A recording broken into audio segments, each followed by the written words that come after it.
नहीं भजन उचारे, जल गतिका और नाई कछु कहे अगरता, निज बलिता बिन सकल नारी सो रहे बिरता, अपनी शक्ति चार बड़े यह थोड़ो राखे, दस विधि रमन प्रमाण खान कसु शीस नाके, कासु में फिर ग्राम गली ग्रह बाग बजारा, गमना गमन प्रमाण खाने अन सकल निवारा, काहू की धन हानि किसी जय हार न चिंते, दे न शोक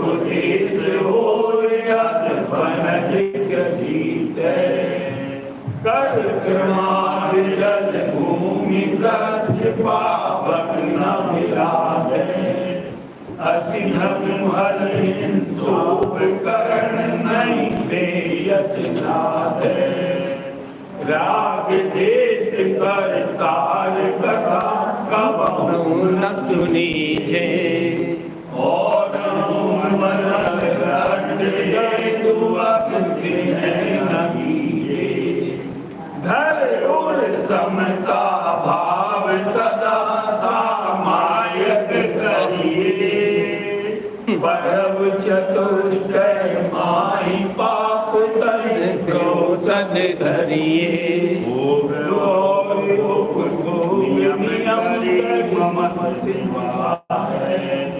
मुनि को भोजन गृह करे आहारे, बारह व्रत के पर न लगावे, मरण समय संन्यास धारित सुदोष नसावे, यो सावक व्रत पाल स्वर्ग सोलह उपजावे, ताहे जन्म पाए मुनि ऐसे सिखावे। चल जय नमस्तु नंदे आनंदे माऊ नंद शाह, परम तत्व पद विंद पौ, नमियो शीत शोभा, गुरु वेशे गोपति रुई, गोपति ज्ञान सहका, धारण धरण समर्थ मुनि, संसार निवा, रंग ज्योतौ जिनवरे, अर्थ तीर्थ है जो, मैं विनाश भव जो मुना, ममल ज्ञान पर को गुरु को धर्म को साक्षी को बारंबार नमस्कार। श्री छेडाला जी ग्रंथाधिराज आध्यात्म प्रेमी कबीर राज पंडित दौलतराम जी द्वारा कृत अनुभूति युक्ति आगम मंगलाचरण। तीन भुवन में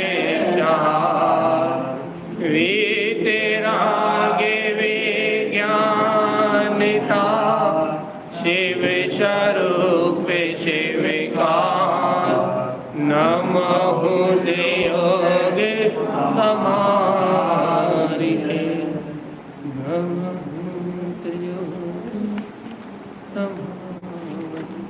एक साथ मंत्रोच्चारण करेंगे।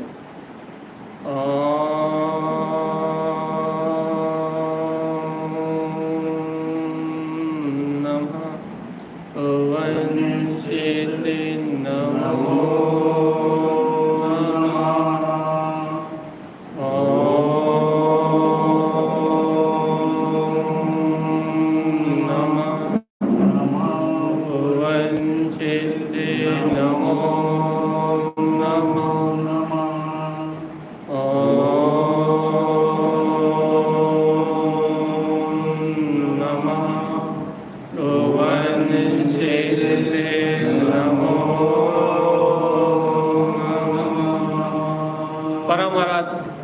चिंतवाणी, सद्गुरुवर श्रीमद चिंतारण स्वामी और सर्वज्ञ जनेश्वर भगवान की अमृत में ज्ञान रसधारा, जहाँ दौलत राम जी आगम का अनुभूति युक्त सार निकाल के हमें संक्षेप में सारभूत दे रहे हैं। और इसी के अंतर्गत अपने कल चौथी काल का मंगलाचरण करा था कि सम्यक श्रद्धा धारी पुनि सेवम सम्यक ज्ञान और स्वापर अर्थ बहु धर्म युक्त जो प्रगटावन भान। ये समझा था कि सम्यक श्रद्धान के बाद सम्यक ज्ञान की आराधना करना चाहिए, उसकी सेवा करना चाहिए। स्वापर को यथार्थ जान के अनेकांत में जैन धर्म को स्वीकार करते हुए स्वगुणों को और पर पदार्थों को भिन्न भिन्न जानते हुए जहाँ अंतरात्मा का बोध होता है वहाँ ये सम्यक ज्ञान के 5 भेद प्रकट हो जाते हैं, जिनमें से अपन ने 4 की चर्चा कल करी थी। मति ज्ञान, श्रुत ज्ञान ये परोक्ष है, अवधि मन प्रेय ये ज्ञान प्रत्यक्ष है, देश प्रत्यक्ष है, एक देश प्रत्यक्ष है। अब अपने को वांछना करनी है गाथा नंबर 4, कारिका नंबर 4 अच्छे से एक साथ पढ़ेंगे। चलिए। सकल द्रव्य के गुण अनंत पर जाए अनंता, जाने एक काल प्रकट केवली भगवंता, ज्ञान समान न आन जगत में सुख को कारण, यही परमामृत जन्म जरा मृत्यु रोग निवारण। क्या गजब की बात है। यदि अपन इसका मर्म समझे तो बहुत गहरा मर्म है। अपन ने मति ज्ञान, श्रुत ज्ञान, अवधि ज्ञान और मन प्रेय ज्ञान तक तो अपन ने पढ़ लिया था। कल पढ़ लिया था मतलब पढ़ा था और अंतर अनुभव से जितना अपन उसका श्रद्धान कर सकते थे अपने जीवन में उतारा है। अब देखिए और विशेष अच्छे ध्यान से अपना उपयोग लगाना है। क्या कह रहे हैं आचार्य भगवान? सकल द्रव्य के गुण अनंत। एक द्रव्य में अनंत गुण होते हैं और वैसे तो द्रव्य गिनती में 6 है, गिनती में अपन द्रव्य गिने तो 6, लेकिन पुद्गल अनंत अनंत, जीव अनंत, आदि धर्म अधर्म द्रव्य एक, लेकिन उनके प्रदेश असंख्यात। और यदि आकाश के प्रदेश देखें तो लोकाकाश और अलोकाकाश दोनों मिलाएं तो अनंत प्रदेश ही कि ना। जीव और सब द्रव्यों को काउंटिंग में ले तो अनंत अनंत द्रव्य कितने कि ना अनंत। जैसे 6 द्रव्य हैं यदि ठोस से लो, लेकिन उनके भेद में भेद करो तो द्रव्य कितने हो गए कहला अनंत।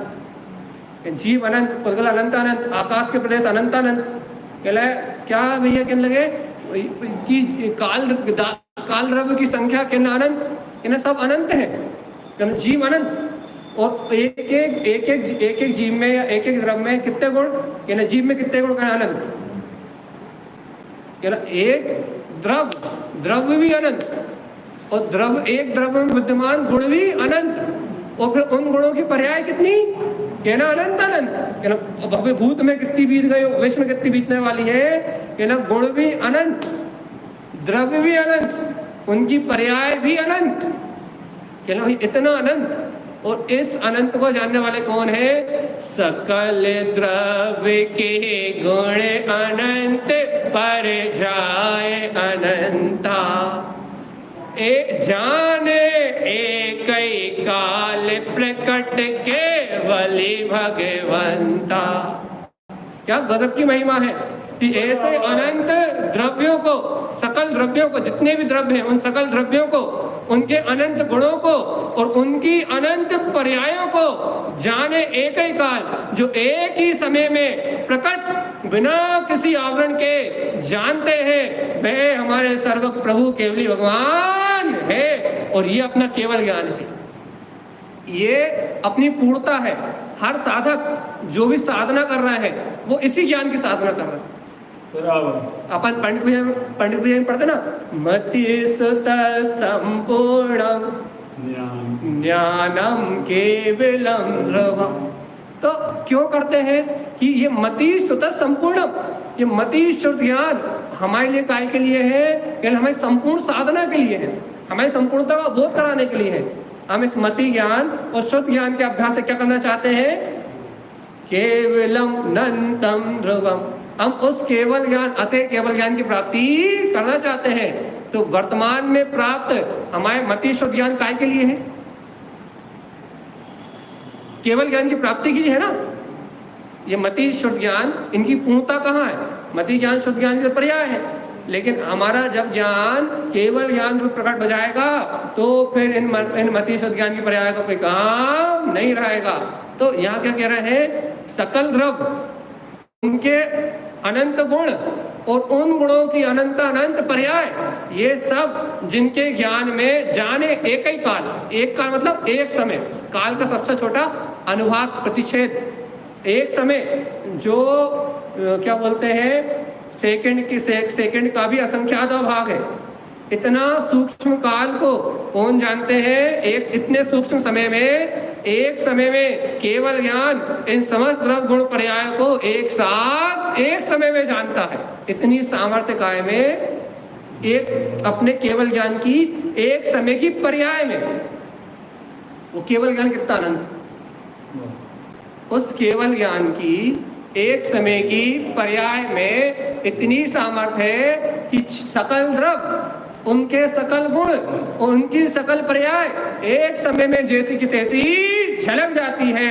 अब सब बताओ, जब उसकी एक समय की पर्याय इतनी इतनी पवित्र, इतनी पावन और इतनी विशाल है कि लोक का समस्त पूरा विश्व का पूरा जितना भी है वो सब उसमें झलक रहा है, तो सोचो उस अनंत केवल ज्ञान की महिमा कितनी हो, जब एक समय में इतनी महिमा है। ऐसा जान के क्या होता है? ऐसा अपने मति शुद्ध ज्ञान की बात पढ़ी, फिर अपने कल अवधि ज्ञान की महिमा जानी थी कि वहां से बैठ के नीचे तक जान रहा है। फिर अपने कल मना पर्याय ज्ञान की जानी थी कि मन में स्थित पूर्व में विचारे हुए, भविष्य में विचारे हुए जान रहा है। अब केवल ज्ञान की जान रहा है। ये केवल ज्ञान तो उससे भी अद्भुत कि मना पर्याय ज्ञान एक के मन की जानता एक बार, फिर दूसरे के मन की जानता दूसरी बार, फिर तीसरे के मन की तीसरी बार जानता। मना पर्याय ने 100 की जानता, 200 की जानता, लेकिन ये केवल ज्ञान तो समस्त द्रव्य, समस्त गुण और समस्त पर्यायों को एक साथ, जीव अजीव, धर्म अधर्म, आकाश काल, सभी को एक बार में एक साथ एक समय में सारे द्रव्य गुण पर्याय भूत वर्तमान भविष्य सहित जान रहा है। ऐसा अनंत महिमावंत कौन सा ज्ञान है भैया? हमारा केवल ज्ञान स्वभाव है। यदि ऐसे ज्ञान की, पवित्र ज्ञान की महिमा सुन के यदि हमारा ज्ञान, हमारा अंतर में यदि लक्ष्य हमें इस केवल ज्ञान की प्राप्ति का बन जाए कि नहीं भैया, अब हमें पर को जानने में समय नहीं निकालना, हमें दूसरों के विकल्प करने में समय नहीं निकालना, किसने क्या कहा, किसने क्या नहीं कहा, कौन हमसे क्या बोलता है, कौन हमारे बारे में क्या सोचता है, किससे हमें क्या लेना है, किससे हमें क्या देना है। अब हमें अपना ज्ञान इनमें बर्बाद नहीं करना। क्यों? क्योंकि यदि हम इन पर ज्ञेयों में अपना ज्ञान बर्बाद कर देंगे तो हमारा जो ओरिजिनल रूप है केवल ज्ञान, वो हमसे दूर रह जाएगा। यदि हम राग देश के विकल्प में, यहाँ वहाँ की कसाय में, ये दुनियादारी के विकल्पों में यदि हम अपने मति शुद्ध ज्ञान को बर्बाद कर देंगे तो हमारे गुरुदेव की बात हमसे अछूती रह जाएगी। गुरुदेव की बात क्या कही थी उन्होंने? उन्होंने कहा था मति शुद्ध संपूर्णम। तुम वर्तमान पर्याय में मति शुद्ध ज्ञान संपूर्ण हो कि नहीं? कि हाँ गुरु महाराज, मति शुद्ध ज्ञान है। मति शुद्ध ज्ञान है सम्यक मति सम्यक शुद्ध। क्या हम भगवान की वाणी को स्वीकार करते हैं तो कहने पागल काय को बन रहा है? जब सम्यक मति ज्ञान, सम्यक शुद्ध ज्ञान है तो क्या करो, क्या करो? आगे पढ़ो। मति शुद्ध संपूर्ण के आगे पढ़ो। ज्ञानम पंचमयम ध्रुवम, पंचम केवल ज्ञान को प्रकट करने की साधना करो। ध्रुव केवल ज्ञान प्रकटाओ। जब मति शुद्ध ज्ञान, सम्यक मति सम्यक शुद्ध से जब तुम्हारी आत्मा भरी पूरी है, जब तुमने तत्व श्रद्धान कर लिया है, तब तो केवल ज्ञान की साधना करो और अरिहंत दशा प्रगटाओ और संसार में रहने का काम खत्म करो। अब ये मत देखो कौन का कह रहा है, कौन निंदा कर रहा है, कौन प्रशंसा कर रहा है, कौन तुमसे क्या कह रहा है, ये विकल्प ही निकाल दो। क्यों? क्योंकि तुम केवल ज्ञानी हो जाओ और तीनों लोग को देखना, टेंशन ही खत्म। अभी तुम एक दो लोगों की बात सुन पाओगे, कान लगा के सुनोगे तो 2 लोगों की बात सुन पाओगे, वो सब मुंह से बोलेंगे वो सुन पाओगे। केवली हो जाओगे तो वो क्या सोच रहे थे, क्या सोच रहे हैं और आगे तक कि 3 काल में क्या सोचेंगे वो भी तुम्हारे ज्ञान में झलक जाए। इतनी सामर्थ्य है। और एक नहीं, इस पूरे ब्रह्मांड में तुम्हारे बारे में क्या सोचेंगे ये भी तुम्हें पता लग जाएगा। तो जीवात्मा ऐसी अथय अनंत महिमा अपने केवल ज्ञान, लेकिन जब वो प्रकट होता है ये दुनिया को जानने का विकल्प ही नहीं रहता। वहां अपना अनंत चतुष्टय में अपना ज्ञायक स्वभाव का अमृत अंदर झलकता है, वो अपने परम सुख का वेदन करते हैं और ये तीनों लोग छकाझक झलकते हैं, बिना राग देश के संपूर्ण ब्रह्मांड झलकता है उसमें। ऐसा अपना महिमावंत केवल ज्ञान है। और ऐसे केवल ज्ञान की महिमा सुन के ए जीवात्मा खाली नहीं बैठना।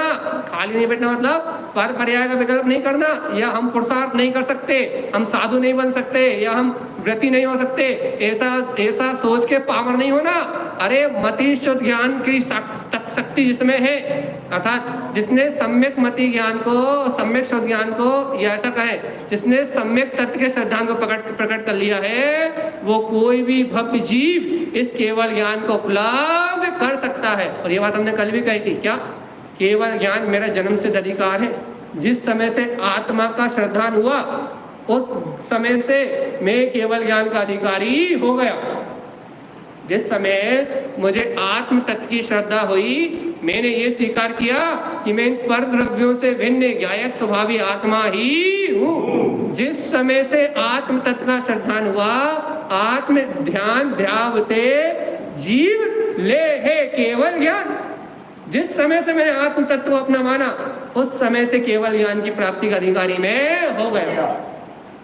यथार्थ है, जिसने अपने स्वभाव को स्वीकार कर लिया उसको इसका उत्तराधिकार प्राप्त हो गया। क्यों? क्योंकि ये केवल ज्ञान आत्मा का त्रिकाली स्वभाव है, छूटता कभी नहीं है। बस एक बार ये जीव इसे स्वीकार करके अपने आत्म तत्व की रुचि लगा के आत्म ध्यान में अपनी दृष्टि लगाए रखे तो क्या होगा, ये केवल ज्ञान पर्याय प्रकट होगी। और पंचम काल में तो गोल्डन चांस है, यहाँ थोड़ा पुरुषार्थ अधिक फल देता है। अरे यहाँ ये पुरुषार्थ हो गया तो ज्यादा से ज्यादा आचार्य ने कहा 5-6 भाव के अंदर इस जीव को नियम से निर्माण होता है। पंचम काल में तो गारंटी है, ज्यादा से ज्यादा ओवर, नहीं तो 2 या 3 भाव में ये जीव निकल जाएगा। ये 6 सम्यक दर्शन की गारंटी ना, तीसरा भाव। वैसे पंचम काल में सम्यक दर्शन प्राप्त करने वाली गारंटी है 3-4 भाव, बस खत्म। चौथे काल में तो बहुत मेहनत करनी पड़ती है। यदि यहाँ तुम डर रह गए, कुदेव अदेव से नहीं डरे, यहाँ वहाँ नहीं भटके और आत्म अभ्यास में तुम्हारा मन लगा रहा तो 3-4 भाव कम से कम इतने, और यदि खिंच गए तो 6-7 भाव अधिक से अधिक, इससे ऊपर की तो कहानी नहीं। तो यही निपटा लो, ये बहुत अच्छा समय, बहुत बढ़िया समय है। लोगों के लिए बड़ा बेकार है, क्योंकि संसारी जीव मिथ्यादेव कुदेव अदेव में, राग देश में, कसाय में, मोह में, वासनाओं में फंसे हुए हैं। उनके लिए बुरा समय। क्यों? क्योंकि वो यहाँ से मर के नरक जाएंगे, वो यहाँ से मर के नरक जाएंगे, उनके लिए बुरा समय। अपने लिए अच्छा समय कि अपने को दुर्गम काल में छिंदवाड़ी मिल गई, आत्मा की रुचि लग रही है और आत्मानुभूति की ये बात, दौलत राम जी की ये बात रोम रोम में उछाल मार रही है, तो अपने लिए अच्छा समय। क्योंकि अपने को पता है कि ये थोड़ा सा पुरुषार्थ चौथे काल में जब तुम ये 24 घंटे ध्यान करते तब वो फल मिलता, और तुमने यहाँ आधे घंटे बैठ के वो चर्चा सुन ली तो वो फल मिलेगा रुचि पूर्वक। वहाँ 24 घंटा करते तब, और जहाँ आधे घंटा कर ली तो वहाँ 1000 वर्ष का उपवास करते तो, और यहाँ प्रोषद पूर्वक उपवास कर लिया 1/14 को तो उतना फल मिलेगा। तो बहुत फायदा है या तपस्या करने का, या साधना करने का, या श्रद्धान करने का, या सम्यक प्राप्त करने का, या सब में एडवांटेज है। क्यों? क्योंकि क्यों आयु कम है, ये कारण भी है। क्यों?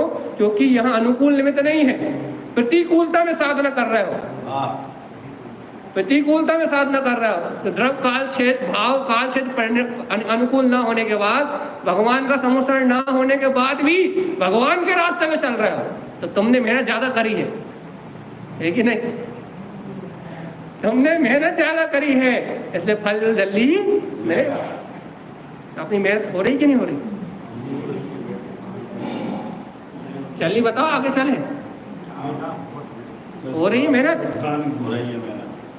अंतर श्रद्धान ज्ञान की अंदर की चल रही तगड़ी। अब बाहर नहीं दिख रही हो तो बात अलग है, लेकिन अंदर में तो नहीं भूल रहा है। लगन तो लग गई कि नहीं लगी? लग गई तो आगे देखो क्या कहते हैं वो। देखो कितनी गजब की बात। इस बात को सुन के ज्ञान की ऐसी महिमा आएगी, जीवन में ज्ञान का ऐसा बहुमान आएगा कि कोई इसके जिसका कोई तोड़ दे। क्या कह रहा है?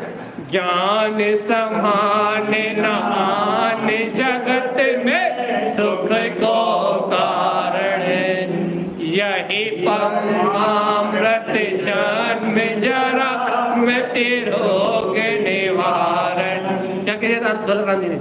इस सम्यक ज्ञान के बिना न आन, इस सम्यक ज्ञान के बिना कोई ऐसी वस्तु नहीं है इस जगत में जो सुख का कारण हो।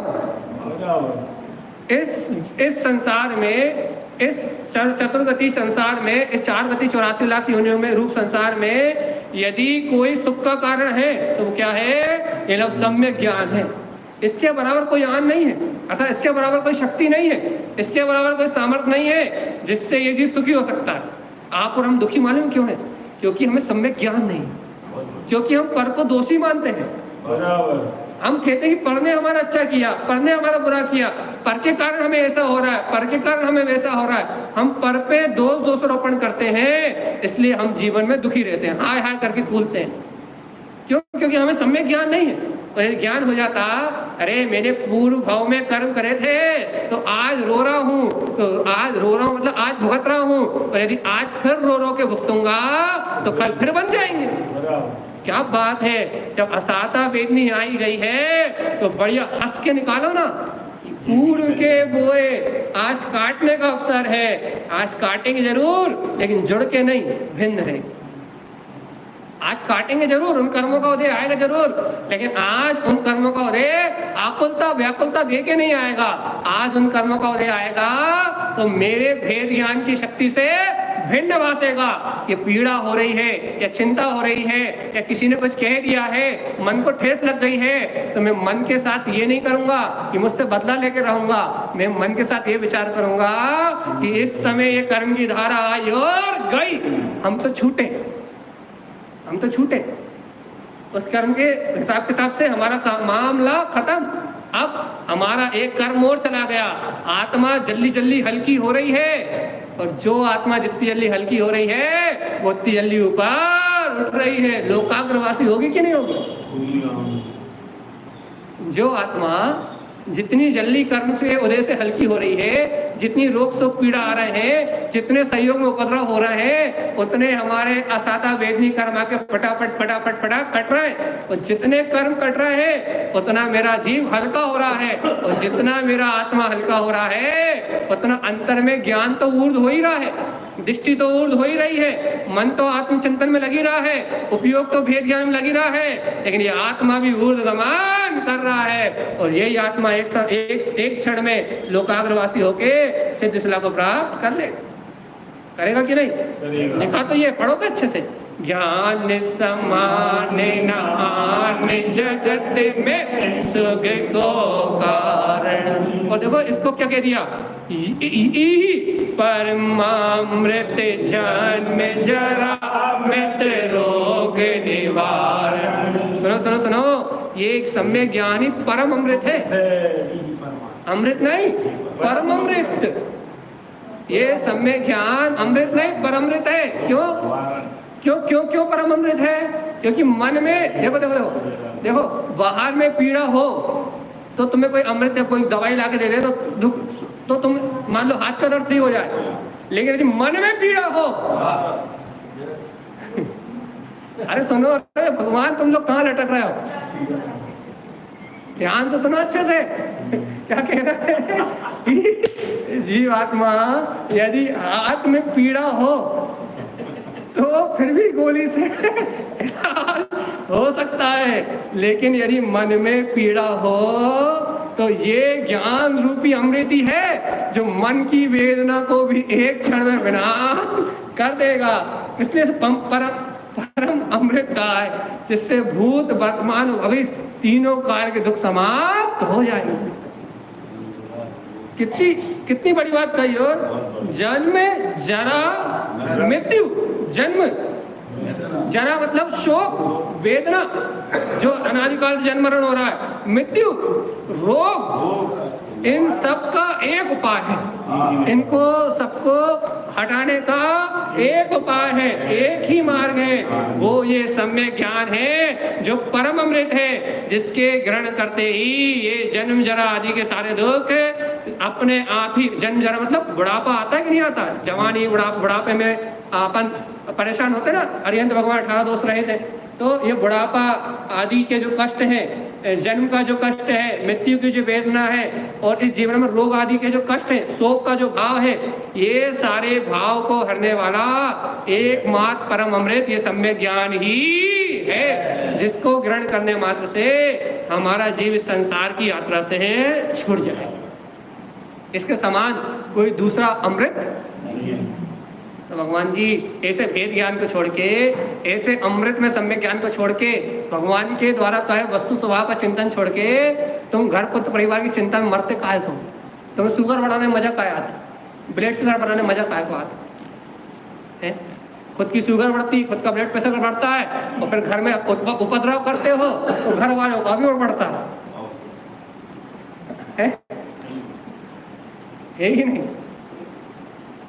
खुद का बीपी बढ़, देखो खुद चिंता करते हो, खुद आकुलता करते हो, कोई कुछ कहता है तो खुद परेशान होते हो, और खुद का बीपी बढ़ता है, खुद की शुगर बढ़ती है, तो घर वालों की तुम्हें देख के बढ़ती है कि भैया इनको कछु होगा तो हमरो का हो। खुद को बढ़ाओगे और साथ में जो साथ में रह रहे हैं उनको बढ़ाओगे। तो भगवान जी खुद को शुगर बढ़ा रहे हो, दूसरों की बढ़ा रहे हो, इससे अच्छा जन्म जरा रोग निवारण इतना बढ़िया उपाय दे रहा है, इसे स्वीकार करो ना। ना अपनी बढ़े ना किसी की बढ़े, है कि नहीं? सही। देखो दौलत राम जी जैसे कवि ऐसी कविताएं लिख गए जो अंतर में सीधे जाके भिज जाए, है कि नहीं? कविताएं एक एक शब्द ऐसा है, इन कविराज की वाणी का एक एक शब्द ऐसा है कि आगम स्पष्ट झलक रहा है। कविराज इतना आनंद में अमृत पिला रहे हैं, ऐसी अमृत में वाणी पिला रहे हैं कि इन कविराज की वाणी में एक एक बूंद में अमृत झलक रहा है, और इनकी वाणी सुन के अंतर का वैभव तो प्रकाशित हो ही रहा है। तो देखो अगले गाथा में प्रमाण कर रहे हैं कि इस सम्यक ज्ञान, इसके सम्यक ज्ञान से कितना सुख है, इस सम्यक ज्ञान में कितना आनंद है। वो पढ़ो अच्छे ध्यान अच्छे से मन लगा के पढ़ना। कोटि जन्म तपे तपे ज्ञान बिन कर्म झरे जे, ज्ञानी के छिन में हित गोप्ति सहज डरे ते, मुनि व्रत धार अनंत वार गैव के उपजायो, पेन जे आत्म ज्ञान बिना सुख क्लेश न पायो। देखो क्या लिखा है? कोटि जन्म तप तपे, कोई अज्ञानी जीव हो और करोड़ों वर्षों तक, यदि कोई सम्यक ज्ञान के बिना अज्ञानी जीव हो और वो करोड़ों वर्षों तक उपवास करे, नियम करे, जन्मों तक तपस्या करता रहे। अपन तो थोड़ा सा उपवास करते तो ऐसे हो जाते, थोड़ा से व्रत कर लेते तो दुनिया को कह सुनाते कि हमने इतने व्रत कर ला है, इतने नियम कर ला है, हमने रत्नात्रय कर ला है, हमने 16 कारण कर ली, हमने ये कर ली। अरे क्या कह रहे हैं? अज्ञानी करोड़ों जन्मों तक तप तपे, करोड़ों जन्मों तक तप को तपता रहे, और क्या करता रहे? कोटि जन्म तप तपे पर ज्ञान बिना कर्म झरे जे। भैया लेकिन सम्यक ज्ञानी ना होने से उसके कर्म झरते हैं कि नहीं? झरते हैं। लिखा ना, देखो लिखा है, क्या लिखा है? कोटि जन्म तप तपे ज्ञान बिना कर्म झरे जे। उसके जितने कर्म झरते हैं उतने ज्ञानी के छिन में, एक क्षण में,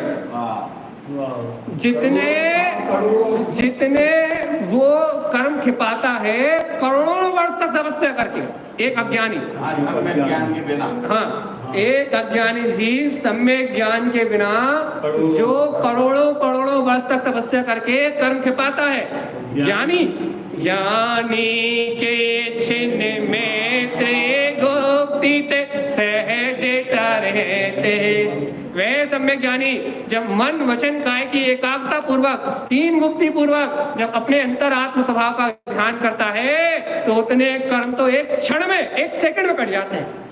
यह है आत्मज्ञान की महिमा। मन वचन काय की मन वचन काय की एकाग्रता पूर्वक ज्ञानी जब अपने आत्म स्वभाव को एक क्षण के लिए रिहाता है, एक क्षण के लिए उसका उपयोग जब अंतर जाता है, तो इतने कर्म तो एक क्षण में नष्ट हो जाते हैं जितने करोड़ों वर्ष की तपस्या में अज्ञानी के नष्ट नहीं होते। यह है जिन आगम की महिमा, यह जिनागम की महिमा कि जिसको ऐसा सम्यक ज्ञान प्रकट होता है उसे कर्मों की चिंता नहीं है। क्यों? क्योंकि उस ज्ञानी के तो एक क्षण में कटेंगे। जो अपन कह रहे हैं अपन व्रत पकड़ने वालों के पीछे भाग रहा है, उपवास करने वालों के पीछे भाग रहा है, या फिर जो बहुत सारी क्रियाएं कर रहे हैं उनके पीछे भाग रहा है, तो आचार्य भगवान कह रहे हैं कि आत्मज्ञानी यदि कोई है, यदि अपन जैसे अगली लाइन पढ़ लो, उसका अर्थ जब समझ में आ जाएगा। मुनि व्रत धारे वके उपजायो पे निजे आत्म ज्ञान बिना सुख लेश न पायो। देखो ये देखो, मुनि व्रत धार अनंत बार गिरवक उपजाए। आए अपन मुनियों के पीछे भाग रहा है। ये तो कुलिंगी नर्क जाने वाले हैं, गिरवक जाने वाले नहीं है जो वर्तमान में दिख रहा है। लेकिन यदि कोई द्रवलिंगी भी हो, भावलिंगी तो अभी वर्तमान में देखने नहीं मिल रहा है। तारण स्वामी जैसे कुंद देव जैसे योगेंद्र देव जैसे ऐसे महामुनि राज जो इनके पास बीतराग का मंच और भीड़ से दूर हो, ऐसा देखने ही नहीं मिल रहा है। तो अभी वर्तमान में जो मिल रहा है वो 7.5 करोड़ की गिनती पूरे करने वाले, उनकी ये चर्चा नहीं है। उनके पास तो अपन जाते ही नहीं है। अपनी चर्चा किनकी है? यदि कोई द्रवलिंगी जो भावलिंगी ना हो, यदि कोई द्रवलिंगी भी हो और वो करोड़ों वर्षों तक तप करे, या फिर वो मुनिवत को अनंत बार, अनंत लिख दिया, एक बार नहीं, 2 बार नहीं, 3 करोड़ भी हटा दिया, क्या लिख दिया? मुनि व्रत धार अनंत बार। अनंत मतलब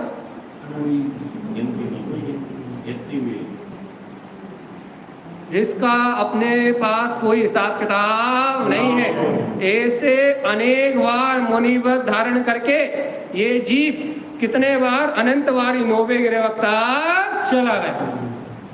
सबसे ऊपर हाईएस्ट मिथ्या दृष्टि के लिए सबसे हाईएस्ट पोस्ट यही है।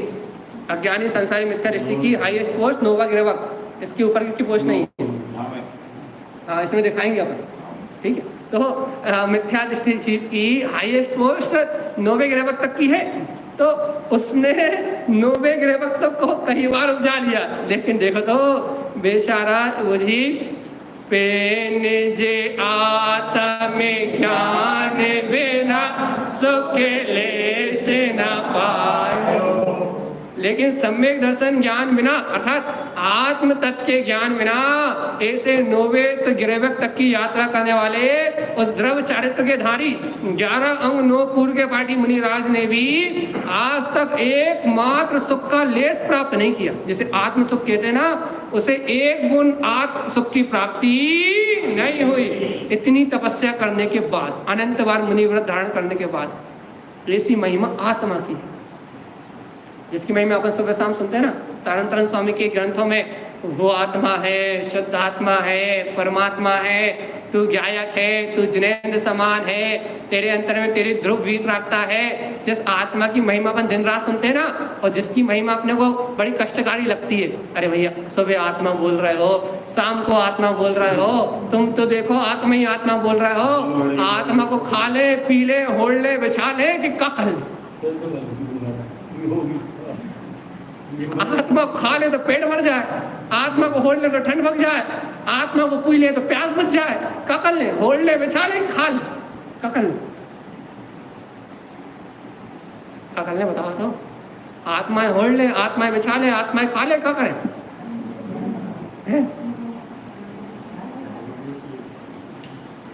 बड़ा कष्टकारी लगता है ना आत्मज्ञान। ये आत्मा आत्मा कच्छ समय में तो आत्मा नहीं है, दिखत है नहीं, बड़ी परेशानी की बात। और सुबह शाम आत्मा आत्मा चिल्लाते हैं। जो आत्मा की चर्चा बड़ी कष्टकारी लगती है, बड़ी दुविधाजनक लगती है। तुम कहते गुस्सा भी ना करो, तुम कहते घर की चिंता भी ना करो, क्या करो दिन भर? आत्मा में मन लगत नहीं है, और तुम कहते जा भी नहीं करो, जा भी नहीं करो, क्या करे? रोए का दिन भर? लगती नहीं लगती मुसीबत है? लगती कि नहीं? कि ना भैया, ये तो बड़ी समस्या वाली चीज है आत्मा। ओके ना भैया, जा आत्मा के बिना ये तुमने कोटि जन्म तब भी तप लाए और अनेक बार मुनि भी बन गए और अनंत बार मुनि बन के अनंत बार 9वें ग्रह पर भी चले गए, तो भी निज आत्म पद को जोए बिना, सम्यक ज्ञान को प्राप्त किए बिना एक बूंद सुख की प्राप्त होने वाली नहीं है। तुम्हें जितना चाहे उद्यम करना उतना उद्यम कर लो, लेकिन क्षण मात्र के लिए भी सुख की प्राप्ति नहीं होगी। ऐसी अचिंत चिंतामणि चैतन्य मात्र सत्ता मेरा ज्ञायक स्वभाव है, इसकी महिमा आ जाए इतना सुन के अपने सम्यक ज्ञान की, इस आत्म पद को जानने की। ये अहो अहो अहो, मैं ज्यादा व्रत तो नहीं कर पा रहा, मैं ज्यादा नियम तो नहीं कर पा रहा, मैं ज्यादा संयम तो नहीं कर पा रहा, मेरे जीवन में ज्यादा साधना तो नहीं हो पा रही, लेकिन जो बड़े बड़े साधक नहीं पकड़ पाते वो आत्मा मेरे पकड़ने में आ रहा। आज पंचम काल में जो सूक्ष्म वस्तु, जो आत्मा बड़े बड़े नहीं पकड़ पा रहे, आज वो आत्मा मुझे भा रहा है। अरे वो आत्मा आज मुझे भा रहा है, इस दम पे मैं कह देता हूँ कि मैं केवल ज्ञान का लोता अधिकारी हूँ, क्योंकि मुझे वो भा रहा है जो इन्हें नहीं भाता है कि नहीं, जो इन्हें नहीं भाता वो मुझे भा रहा है। तो जब वो आत्मा अपने को भा रहा है तो अपनी दशा, अपनी होनार अपने को स्वयं समझ में आ रही है कि हम सुबह शाम हमारा टाइम भेद ज्ञान में निकल रहा है, वस्तु स्वभाव के विचार में निकल रहा है, हम पग पग पे अपने आप को सावधान करते हैं, मोह राग देश की माया से हटने का प्रयास करते हैं, भेद ज्ञान का अभ्यास करते हैं। तो हमारा पुरुषार्थ बता रहा है कि हमें केवल ज्ञान, सम्यक ज्ञान की प्राप्ति का समय आ गया। माती शुद्ध तो सम्यक हो ही रहा है, अच्छा अच्छा विचार करके, तत्व का निर्णय करके, और यही सम्यक ज्ञान पूर्णता को, केवल ज्ञान को प्राप्त करेंगे। सम्यक ज्ञान के 5 भेद, 2 अभी हो गए, मति शुद्ध, और 3 धीरे धीरे क्रमशः हो जाएंगे। और जिसको 2 होंगे उसको 3 नियम से होंगे, सिद्धांत ही है। जिसको मति शुद्ध ज्ञान होगा उसे केवल ज्ञान तो नियम से हो गई, अवधि मन पर्याय हो या ना हो, केवल तो नियम से हो गई, लेकिन साधना करेगा तो अपनी मन पर्याय भी आएंगे जीवन। तो यदि जिसको 2 हुए उसको 5 होंगे ही होंगे, मतलब आखिरी एक होगा ही होगा। तो भैया जब अपने को 2 का अंकुरण दिखने लगा, मति शुद्ध का अंकुरण दिखने लगा, तो केवल ज्ञान की गारंटी तो हो गई। जब गारंटी मिल गई है तो अपनी आत्मचिंतन रूपी साधना करो। बाहर में ज्यादा उपवास ना कर पाओ तो कोई बात नहीं, अंतर में ही उपवास तो कर सकते हो। कैसा उपवास भैया? भैया एक काम करो, हम भूखे रहे वो को उपवास नहीं कर सके, डॉक्टर ने कही 3 बार खाइयो, तो भैया हम ये उपवास कर सकते हैं कि अब 3 बार खाने तो पड़ेगा, कोई बात नहीं। अब का उपवास करें? आज को हमारा ये उपवास कि आज हम किसी की चिंता नहीं करेंगे, आज तो भगवान की वाणी का चिंतन करेंगे। आज का अखंड नियम, आज का हमारा अखंड नियम कि आज हम वेद ज्ञान के अलावा कुछ करेंगे नहीं। ऐसे उपवास कर लो। उपवास आत्मा के पास निवास करना उपवास। ओके ना भैया? जिसने 8 दिन का उपवास किया है, कि लो जिसने वो 8 दिन का उपवास करो है ना, वो तुम्हारे 1 दिन का उपवास का फल इतना है कि उसके 8 साल के उपवास बेकार है। हाँ, वो तुम्हारा 1 दिन का उपवास इतना भारी है, इतना भारी है, इतना भारी है कि उसके 8 साल के उपवास कोई काम के नहीं है। लेकिन करो तो, ना करो तो कि भैया ये नहीं कर सकते आप, तो हमें वो वाले को बता दो, भोजन छोड़ दे वाले।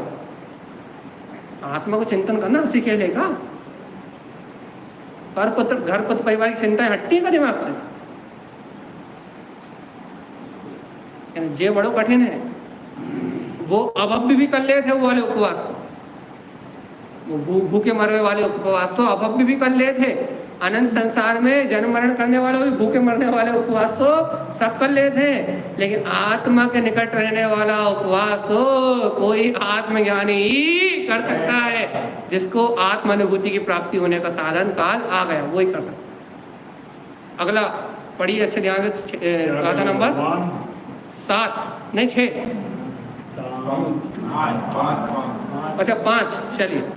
अरे हो तो गया 5, कोटि जन्म तपे 6 भैया 5 भी सभी लोग एक साथ। ताते जिनवर कथित तत्व अभ्यास करीके, संशय विभ्रम मोह जागे आपो रख के लीजय, यह मानुष पर्याय सुकुल सुनि भोजन वाणी, हे विधि गए न मिले सुमणि जो दधि समानी। क्या कह रहे हैं भगवान? जय हो, जय हो। अब तो उसे पढ़ लो तो अपने आप नहीं मान लो। इतनी सरल कविता है, वाह, कविराज ने इतनी सरल पंक्तियां लिखी हैं, इतनी सरल पंक्तियां लिखी हैं, कोई भी पढ़ ले तो भाव अनुभूति हुए बिना रहने वाली नहीं है। इतना गजब लिखा उन्होंने कि देखो तो भव्यात्मा ताते जिनवर, जो जिनेंद्र देव ने कहा है, इस ताते उसका क्या करो तुम, जिनेंद्र भगवान ने जो उपदेश कहा है उसका तत्व अभ्यास करिए, उसका अभ्यास करो। हाँ, ऐसे मत बैठो कि भैया हम तो हाथ पे हाथ रख के बैठ जाए मोक्ष चले। अरे हाथ पे हाथ रख के बैठ के अंतर अभ्यास करो जी, ये हाथ पे हाथ रखना। तुम हाथ पे हाथ रखे हो और तुम यहाँ वहाँ की चिंता कर रहे हो, तुम नाटक है, मायाचारी है, दिखावा है। अंदर में हाथ में हाथ रखो, अंतर से हाथ पे हाथ रखो कि जगत का परिणमन तो अभी तत्समय की योग्यता से हो रहा है। जिनवर कथित तत्व अभ्यास करिए। और भगवान ने जैसे 7 तत्व कहे हैं कि भाई आश्रम तत्व क्या है, हमें हमें हमें दुर्गति का कारण है या सुरगति का कारण है, क्या आश्रम करना चाहिए क्या नहीं करना चाहिए, ऐसा विचार करके संवर तत्व को अपनाओ और भगवंतों के द्वारा कहे हुए तत्व का अभ्यास करो। बार बार से अपने चिंतन में लेके आओ, जीव क्या है, पुद्गल क्या है, धर्म क्या है, अधर्म क्या है, सुख कैसे हो रहा है, दुख कैसे हो रहा है, संपदा कैसे आ रही है, संपदा कैसे आ रही है, जन्म कैसे हो रहा है, मृत्यु कैसे हो रही है, इस संसार में जीवों का परिणमन कैसे हो रहा है, कोई धनपति हो रहा है, कोई रोडपति हो रहा है, सुगति कैसे हो रही है, दुर्गति कैसे हो रही है। इन सब 7 तत्वों का अभ्यास करो कि कहाँ से क्या हो रहा है। तुम ये मत देखो इसका ऐसा हो गया, अरे इसका ऐसा क्यों हुआ, ये विचार करो कि इसका अच्छा अच्छा क्यों होता जा रहा है, ये इतना बुरा बुरा कर रहा है तो इसका इतना अच्छा क्यों होता जा रहा है। वाह भाई वाह। बता, अच्छा आपसे पूछ रहा हूँ, एक प्रश्न आपसे कर रहा है। मान लो कोई बहुत बुरे बुरे काम कर रहा है और उसका सब अच्छा अच्छा होता जा रहा है, तो क्यों? जल्दी जल्दी जल्दी बता। क्या है भैया जी, नरक में पुण्य नहीं जाता साथ में, इसलिए वो पूरा पुण्य यही भुगतता। आपकी भाषा सही है, लेकिन ये आपकी जो भाषा है, ये जो आपकी भाषा है ये आगम सम्मत नहीं है, लेकिन है सही समझाने के लिए, ठीक, आगम सम्मत नहीं है। और कोई बता।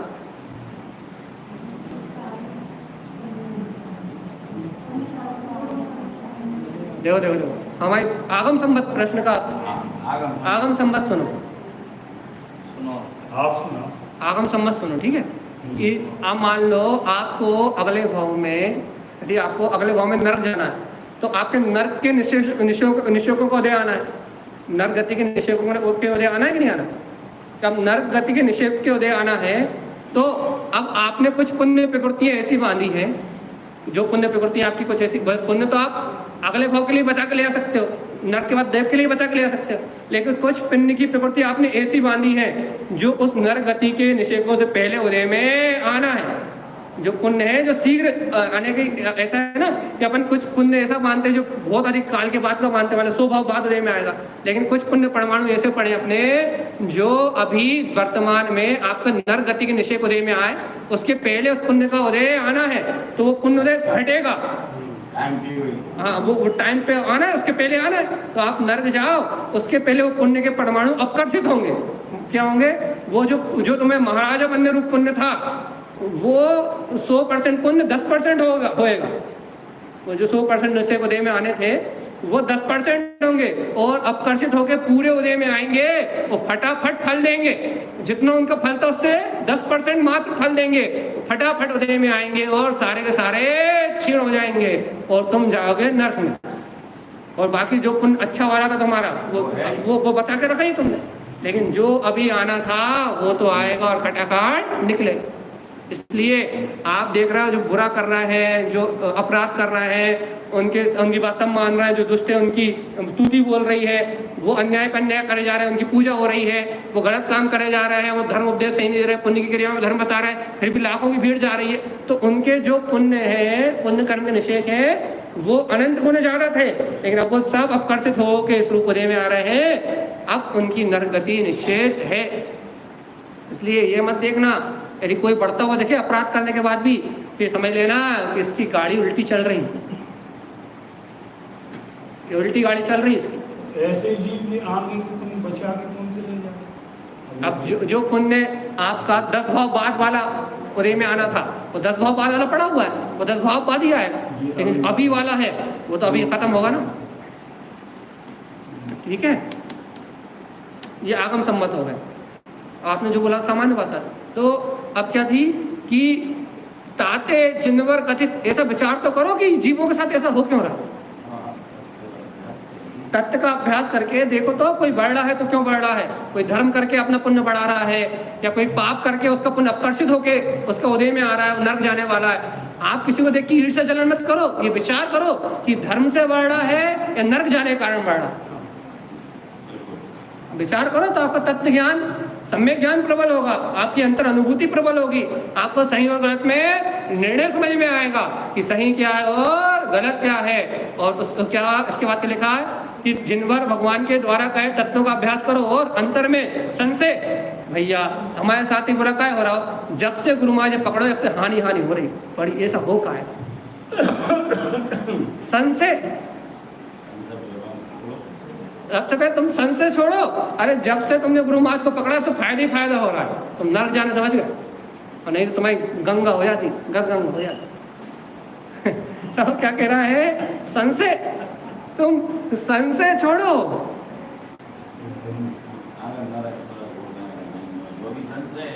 हाँ मुझे भी संशय, यही खाओ पियो ऐश करो, होते है कि नहीं होते। भगवान की वाणी में हाँ होए तो वो सत्य है, ध्रुव है और प्रमाण है। ऐसे श्रद्धांग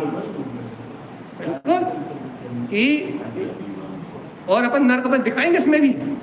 ठीक है, तो संशय मतलब नाना प्रकार की जो अंत में शंकाएं पलती है ना कि भैया देखो हम तो इतने मंदिर आते हैं, फिर हमारे साथ अच्छा काहे नहीं हो रहा, हम तो इतनी जाप करते हैं भैया फिर भी हमारी बात कोई काहे नहीं माना भैया, हम तो दिन भर कहा कहते हैं चौके में ही लगे रहते हैं भैया, फिर भी कोई हमारे घर में इज्जत काहे नहीं करे।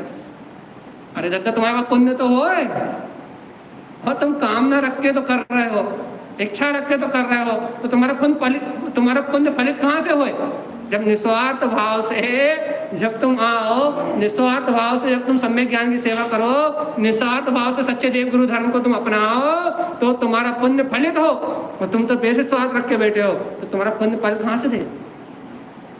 कितना स्पष्ट कहा है, संशय विभ्रम मोह त्याग आपो लख लीजे। संशय छोड़ना भैया, संशय मतलब ऐसा भी है और ऐसा भी, दो नाव में सवार होना संशय है। शंका में तो एक ही है, भगवान आत्मा है ही नहीं, आत्मा ही है। संशय में दो है, ऐसो भी है और ऐसो भी। ऐसो भी कर लो, गुरु महाराज को भी नमन कर लो, और हाँ भाई हाँ बस गुरु महाराज पे भी सर पटक लो, और यहाँ भी पटक लो, वहाँ भी पटक लो, सब जगह पटक लो, सब सड़ो नरिया संशय वालों। तो यहाँ भी सही है, वहाँ भी सही है, ये भी सही है, वो भी सही है, ये भी कर लो, वह भी कर लो, ये दो नाव वाले संशय हैं भैया, इन एक सत्य पे विश्वास नहीं है। और क्या कह रहा है, संशय विभ्रम। अब विभ्रम क्या है भैया? सम्यक ज्ञान से विपरीत परिणति का नाम विभ्रम, जो जीव के उपयोग को भ्रमित रखे। संशय विभ्रम ये दोनों सम्यक ज्ञान के दोष है। तो ये विभ्रम की परिणति क्या करती है? हमें नाना प्रकार के भ्रम जाल में, भैया इसने ऐसा काय कर दो, अब भैया उसने कर दो, उसके कर्म थे, तुम अपने ज्ञान का नाश काय कर रहे हो उसका विचार करके? भैया जाने ऐसा काय बोल दो, अरे उसने बोल गया तो उसकी भाषा बढ़ने को परिणमंत हो, तुम अपने मन में लेके काय घूम रहे हो? तुम तो भ्रमित हो रहे हो, तुम उसके कर्म देखो, अपने मन में लेके काय घूम रहे। अच्छा बताओ, मैंने 2-4 बात सुना दी, कौन सुनाई? मट्टू भैया सुना दी, चिंता संदीप भैया हो रही है, काय हो रही भैया? तुम बताओ काय हो रही? सुनाई तो हम दोनों थी है, फालतू ही हो ना। ऐसे ही यदि शरीर के साथ, मन वचन के साथ और पुत्र परिवार में, कर्मदेह में यदि कोई घटना घट गई और ये आत्म चिंता में डूब गई, तो घटना तो शरीर के साथ घटी, कर्मदेह से घटी, और तुम क्या सोच रहे हो भैया? तुम तो आत्मा हो, शुद्ध हो, सिद्ध हो, मुक्त हो, ज्ञान में 3 लोग के नाथ हो, तुम क्या सोच रहे हो? घटना तो इसके साथ घटी, तुम क्या परेशान हो रहे हो? कई चीज उनसे थी ना, तुम क्या परेशान हो रहा? यही है कि हो रहा है संयोगों में, हो रहा है शरीर आदि संयोगों के साथ, परिणाम घट रहा है बाहरी पर्याय में, और चिंता कर रहा है जीव बे मतलब में। इसके कारण से आचार्य भगवान कह रहे हैं संशय, विभ्रम और मोह है, ये तो बड़ी भारी पड़ रही है। ये राग देश की पर्याय, ये मोहिनी कर्म की सत्ता क्या हो रही है, इसके कारण से जीव पर में अपनत करके पर में ही गाफिल हो रहा है। और आचार्य भगवान कह रहे हैं संशय विभ्रम मोह त्याग आपको लग लीजिए। अब तो है जीव दो नाव सवारी छोड़ के, विभ्रम भाव को छोड़ के और मोहे का त्याग करके, पुत्र परिवार में अपनत्व का भाव छोड़ के अब तो अपने आत्मा को रख लो। अब तो समय नजदीक आ गया है, समाधि उत्सव न जाने कब आ जाए, समता भाव से समाधि करने का मौका न जाने कब मिल जाए। इसलिए क्या करो, ये है मानज पर ये सुकुल सुनी भोजने वाणी, ए विधि गए न मिले सुमणि जो दधि समानी। क्या कह रहा है कि हे बाप, मनुष्य पर्याय, उत्तम कुल, जैन धर्म, तारण तरण देव जैसे गुरु और साथ साथ द्वासंग में जिनवाणी, एक साथ तीन अवसर। क्या कहा? एक तो संगी पंचेंद्री परे में मनुष्य पर्याय, ऊपर से सुकुल भगवान का, महावीर भगवान का शासन काल, उत्तम कुल जैन धर्म, और उसमें भी सच्चे गुरु तारण तरण देव की शरण में सुनवो जिनवाणी, जिनवाणी सुनने का अवसर। अहो कर्णेंद्री धन्य हो गई कि आज मेरी इस कर्णेंद्री से इस जिन वचनों को मैंने अमृतपान किया, ऐसे भगवान के वचनों को सुनने का अवसर। सुनवो लिखा है, सुनना या पढ़ना या स्वाध्याय करना सब उसी में चला जाएगा। जिनवाणी सुनने का अवसर, भगवान की दिव्य सुनने का अवसर। अहो इतना भाग्य, इतना सौभाग्य, इतना उत्कृष्ट पुण्य, ये तो पुण्यानि पुण्यवान के आया जी, ये पुण्यानु पुण्यवान के आया है। इसलिए मनुष्य पर्याय में सुकुल जैन कुल, महावीर का शासन काल, और ये पुण्यानु पुण्यवंत के उदय में जहाँ चारों तरफ कुरीतियां हैं, उसमें भी जिनवाणी सुनने का भाग्य। मतलब कि अनंत जीव तो कभी आत्मा 2.5 अक्षर आत्मा नहीं सुन पाएंगे, लेकिन तुम तो पूरी द्वासांग वाणी को सुन रहे हो। पूरी नहीं सुन सकते, मतलब उसका सार, उसकी महिमा, तुम तो पूरी द्रव्य शुद्ध को सुन रहे हो, भाव शुद्ध को सुन रहे हो। तो इतना पुण्यानुबंधी पुण्य।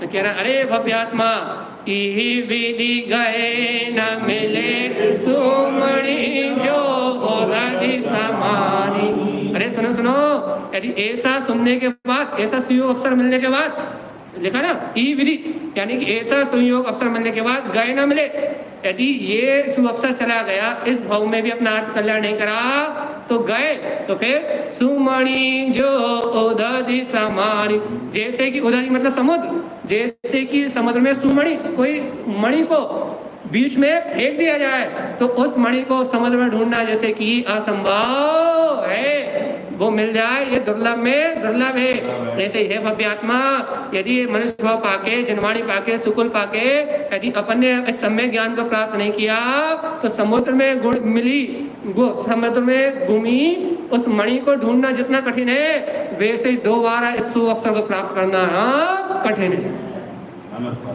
मनुष्य पर्याय प्राप्त।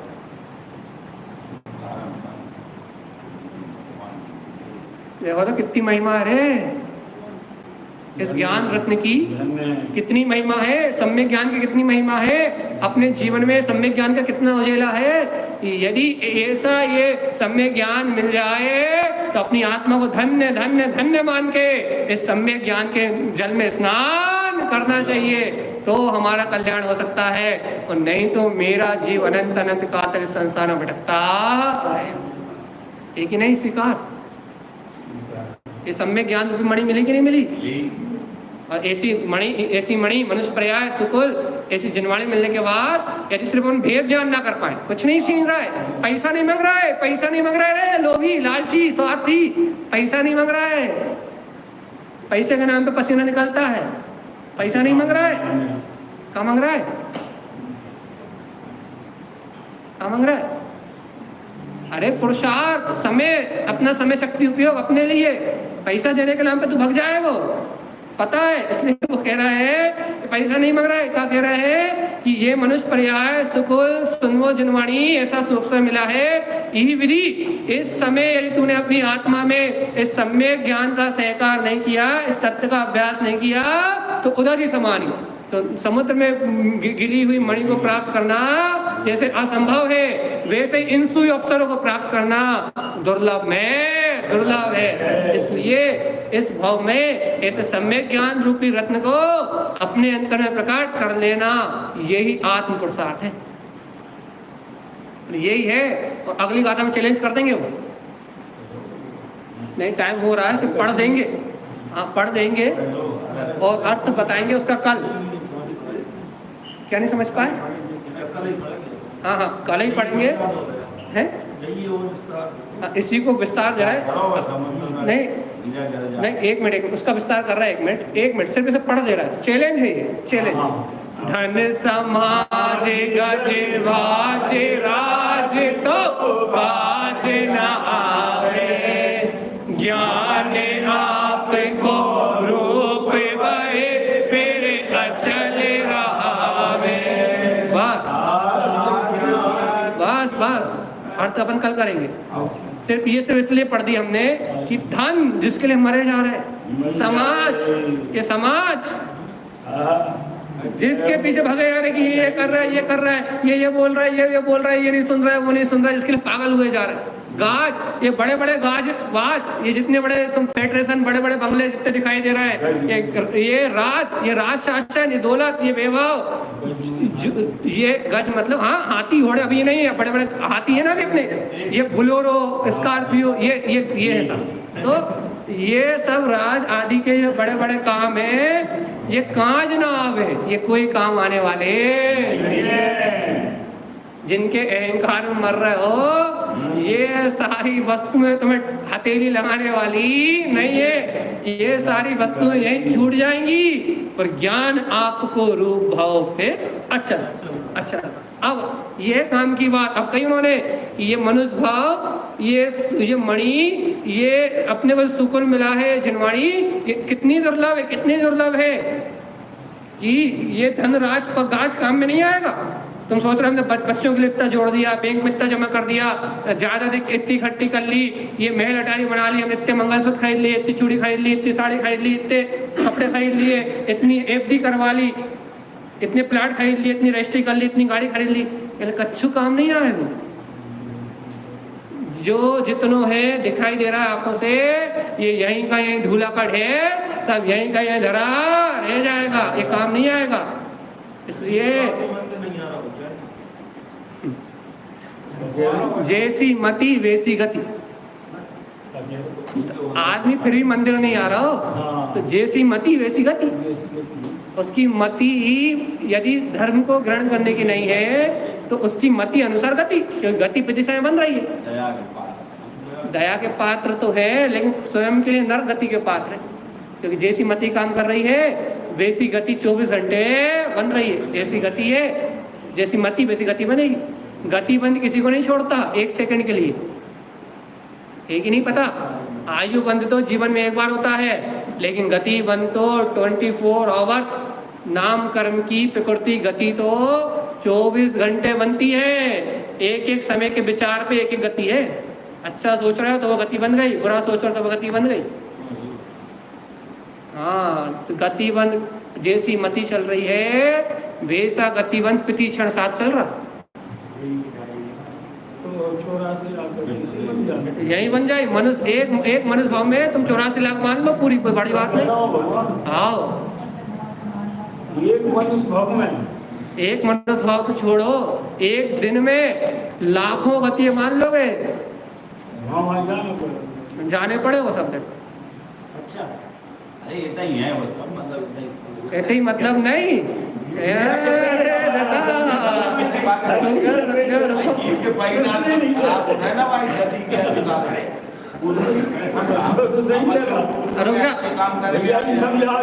एक मिनट सुनो, हम बता दे रहे हैं। सब एक साथ ना बोलो, हम बोल दे रहे हैं, समझ में आ जाए। अपन जितने भाव कर रहे हैं उतनी गति बन रही, उसमें क्या होएगा।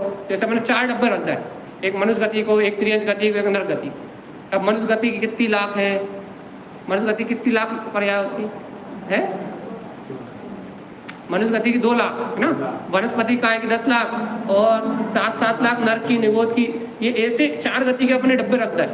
अब आप जिस डब्बे को जितना भरोगे वो उतना भरा है, और आपने 4 डब्बे भर दाए तो आपका जैसे नर गति का बंद आया तो नर गति का डिब्बा खाली होगा, और नर गति के जिस डिब्बे से जितने परमाणु इस भाव के नर के उतने निकल जाएंगे, और बाकी नर गति का बाकी डिब्बा बचा रहेगा।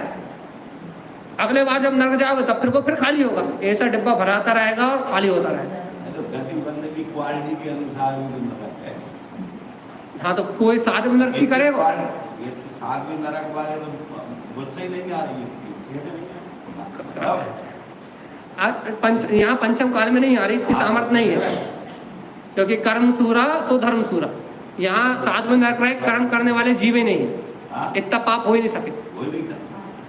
तो वो बात भी सही है, लेकिन यहाँ बात अभी क्या चल रही है? अभी हम किस विषय में चर्चा कर रहे हैं? अभी हम इस विषय में चर्चा कर रहे हैं कि गति का बंद 1 सेकंड के लिए रुक नहीं रहा, और जो भाव कर रहे हो उस अनुसार गति बन रही है।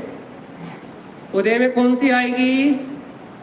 उस गति के डब्बे में जो परमाणु अभी उदय में आने के हैं, अगली में जो 10 भाव उदय में आने के 10 भाव बाद, जो 1000 लाख बार बाद, जो 10 लाख वर्ष बाद, और जो अनंत भाव बाद, जितने भी, मतलब अनंत भाव मतलब गिनती में नहीं आते, इसलिए अपन 100, 200 लाख, 10 लाख, 20 लाख, करोड़, जितने 70 कोड़ी सागर और उपम मोहिनी कर्म की 70 कितनी 70 कोड़ी सागर तक का एक कर्म निषेध आपका पड़ा हो सकता है, तो 70 कोड़ी सागर बाद उदय में आएगा, तो एक सागर की आयु अपन कह सकते नहीं है। इसलिए अब गति की बात कर रहे थे ना तो अपन क्या कर रहे हैं? अपन जैसे कर्म निषेध मान रहे हैं, उसके साथ अपनी नाम कर्म की जो प्रकृति बन रही है उसमें गति बंध भी अपना बन रहा है ना। गति बंध तो हर समय होता है, लेकिन मनुष्य गति में 4 गतियों का होता है। जैसे भोग भूमि वाला सिर्फ देव गति का ही बंद करे, वो भोग भूमि में हाँ देव गति के परिणाम चलेंगे, बुरे परिणाम चलने ही नहीं।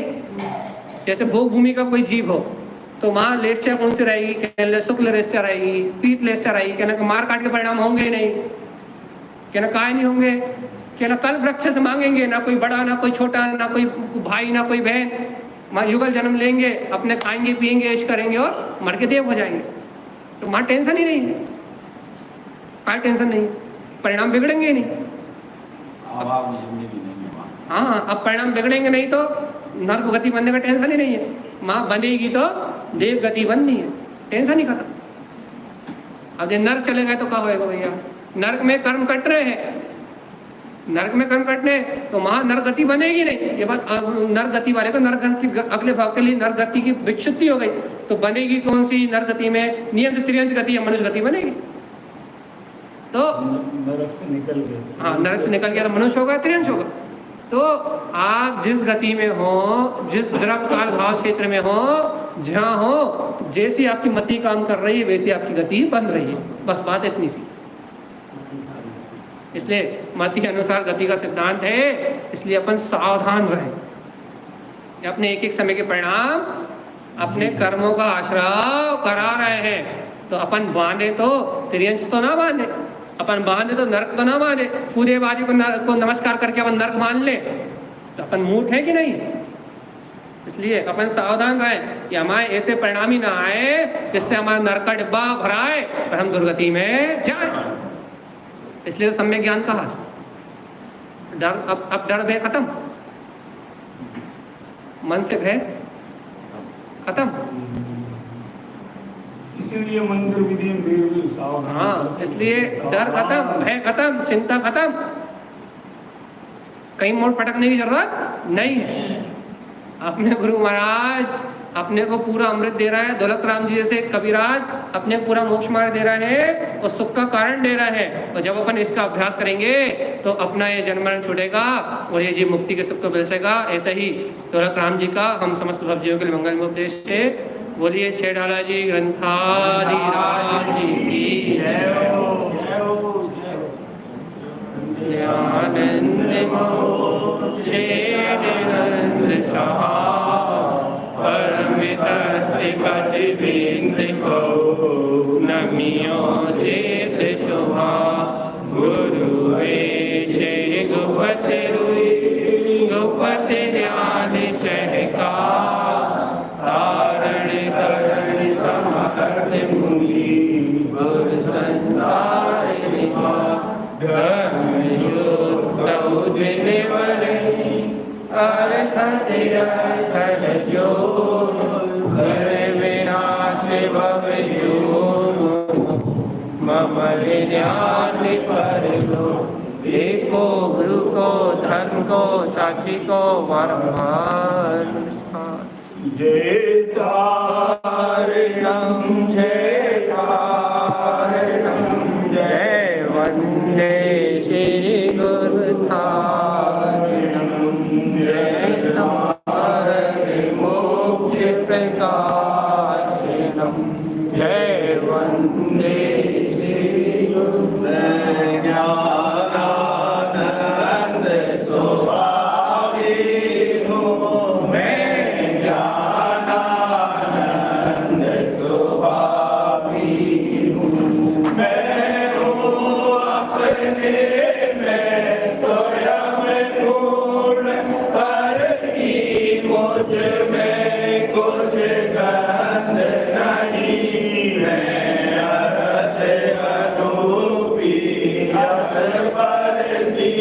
पर से कुछ भी संबंध नहीं मैं आग से भिन्न वेद से भी मैं भिन्न निराला हूँ मैं हूँ अखंड चेतन पिंड देह रस में रमने वाला हूँ मैं ही तेरा करता धरता मुझ में पर का कुछ काम नहीं मैं मुझ में रहने वाला हूँ वर में मेरा विश्राम नहीं मैं सोध बोध अविरुद्ध एक पर परिणति से अप्रभावी हूँ आत्मानुभूति से प्राप्त तत्व में ज्ञानानंद स्वभावी हूँ मैं ज्ञानानंद स्वभावी हूँ मैं ज्ञानानंद स्वभावी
एक्स्ट्रा क्लास के लिए